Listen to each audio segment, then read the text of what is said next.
কাইয়ুম বিদায় ওয়ান নিহায়া আল্লামা কাসির তানার বিদায় ওয়ান নিহায়া দ্বিতীয় খণ্ড 850 বছর আগের কিতাব। উনি বলেন ওয়ারাকা বিন নওফলের কন্যা আমাকে দেখলে পাগল হইয়া যাইতো, যে ডাক দিত আব্দুল্লাহ আমার বাসায় আসো, ওনারে খেজুর খাওয়াইতো, আদর করতো। আর একদিন বলে আমার বাবা বড় লোক মানুষ, যদি তুমি আমাকে বিয়ে করো ভাই তাহলে আমার সব সম্পদ তোমাকে দিয়ে দিব। জোরে কোন সুবহানাল্লাহ। আব্দুল্লাহ বলে বোন আমি তো ডাইরেক্ট বলতে পারি না, আমার বাবার কাছে একটু জিজ্ঞাসা করে আসি। আব্দুল্লাহ যখন আমিনার বিবাহ করলেন, পরের দিন আমিনাকে আব্দুল্লাহ বলেন, কথা বলেন না মেহেরবানি করে, আব্দুল্লাহ আমিনাকে বলতেছে বিবি রে, মক্কার ভিতর একটা মহিলা আমাকে ভালোবাসতো, তুমি যদি অনুমতি দাও তাহলে আমি ওই ওয়ারাকা বিন নওফলের কন্যা মারিয়ামকে বিবাহ করতে পারি। জোরে কোন সুবহানাল্লাহ। আমিনা বলতেছেন যাও, তোমার মনে যখন চাইছে যাও, আর সমস্যা নাই। আবার ওয়ারাকা বিন নওফলের কন্যার বাড়িতে সামনে গেলেন, যাওয়ার পরে খটখট আওয়াজ দিলেন, ভিতর থেকে বললেন আপনি কে? আমি আব্দুল্লাহ। দৌড়াই আসলেন, আসার পরে ওয়ারাকা বিন নওফলের কন্যা মারিয়াম নবী নূর না মাটি, ও মাটির ব্যবসায়ীরা কথাগুলো একটু ভালো করে শুনো, আমরা কোনো হুজুরেরা লেখি নাই, তাফসিরে কাসির যিনি লেখছেন তার বিদায় ওয়ান নিহায়া 2 নম্বর খণ্ডে না পাইলে আমার কাছে কিতাব নিয়ে আসো, ইনি রেওয়াত করেন আব্দুল্লাহ যখন গেলেন, ওয়ারাকা বিন নওফলের কন্যা মারিয়াম চেহারাটা মলিন করে ঘরে যাইতেছে। ওই সময় আব্দুল্লাহ ডাক দিয়া বলেন বোন আমি আসলে পাগল হয়ে যাইতা, আমাকে অনেক কিছু খাওয়াইতা, আজকে চেহারা কেন মলিন?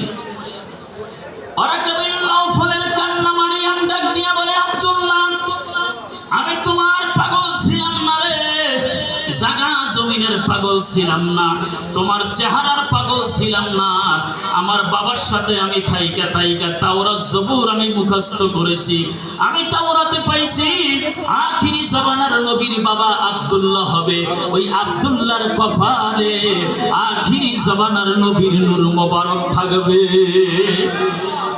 আব্দুল্লাহ রে তোমাকে বলি তোমার জন্য আমি পাগল ছিলাম না, তুমি আল্লাহর কসম দিয়া বলো কোন মহিলারে তুমি বিবাহ করেছো কিনা?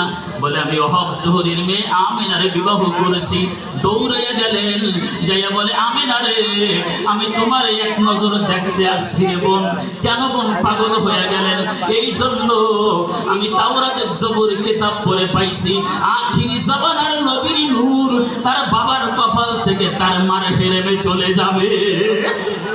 আমিনা যখন আসলেন দেখে আব্দুল্লাহর কপালে যেই নূরটা ছিল সেই নূরটা আমিনার কপালের উপরে আছে।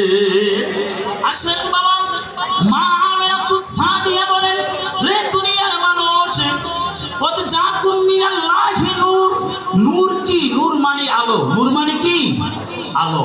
আসেন মা আমিনা বলেন 12ই রবিউল আউয়ালের দিনও নয় রাতও নয়, শবে সাদিকের সময় আমার হুজরা ভিতরে আমি দেখি 4 জন মহিলা আসছেন। কয়জন? 4 জন মহিলা আসছেন। একজনের নাম আসিয়া, আরেকজনের নাম মারিয়াম, আরেকজনের নাম কুলসুম, আরেকজনের নাম হাওয়া। 4 জন মহিলা আমার দরবারে আসলেন। আমি জিজ্ঞাসা করলাম কেন আসলেন আপনারা? বলে আমিনা এই জন্য আসছি, কিছুক্ষণের পরে তোমার পেটে যিনি আছেন ইনি সমস্ত নবীদের নবী, ওই নবীর মিলাদের জন্য আমরা জান্নাত থেকে আসছি। আরো জোরে বলেন। এই কিতাবটা আমাদের কোনো আলিয়াদের কোনো আলেমদের কিতাব লেখা না, মাওলানা আশরাফ থানভীর নসরতি। শুধু তাই নয়, মা আমিনা তো সাদিয়া বলেন আমার হুজরার ভিতরে দেখি খেজুর গাছের মতন লম্বা 4 জন পুরুষ আসলেন। প্রথম সালাম দিলেন আদম সাফিউল্লাহ, তারপরে ইব্রাহিম খলিলুল্লাহ, মুসা কালিমুল্লাহ, ঈসা রুহুল্লাহ। আমিনা বলেন আমি জিজ্ঞাসা করলাম আচ্ছা আপনারা আসলেন কেন?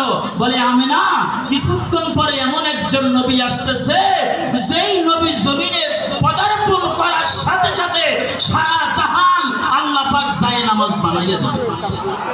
আরো জোরে বলেন। আসেন মা আমিনা তো সাদিয়া বলেন দুনিয়ার মানুষ যত শানের মহিলা হোক না কেন, ওই মহিলার 5 মাস 7 মাসের পরে পেটটা একটু সুদা খায়, ঠিক কিনা? মা আমিনা তো সাদিয়া বলে দুনিয়ার মানুষ আমার সন্তান আমার পেটে আছে আমি জানি না, আমার সন্তান আসার 3 দিন আগে আমি রাস্তা দিয়ে রওনা করলাম, 3 দিন আগে যখন যাইতে আসি আমি কে জানি আমারে ডাক দিয়া বলে, গাছে আমারে সালাম দেয়, পাথর সালাম দেয়। শুধু তাই নয়, জাবালে খোবাইশ পাহাড় দিয়ে আমি রওনা করলাম। আমি দেখি একটা হরিণ আর একটা বাঘ কাশতেছে।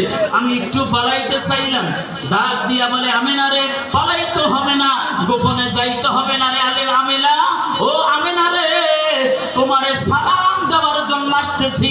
তোমার কদমে কিছু কয়েকদিন পরে আখিরি জমানার নবী আসবে। আরো জোরে বলেন। আসেন, মা আমেনা তো সাদিয়া বলেন।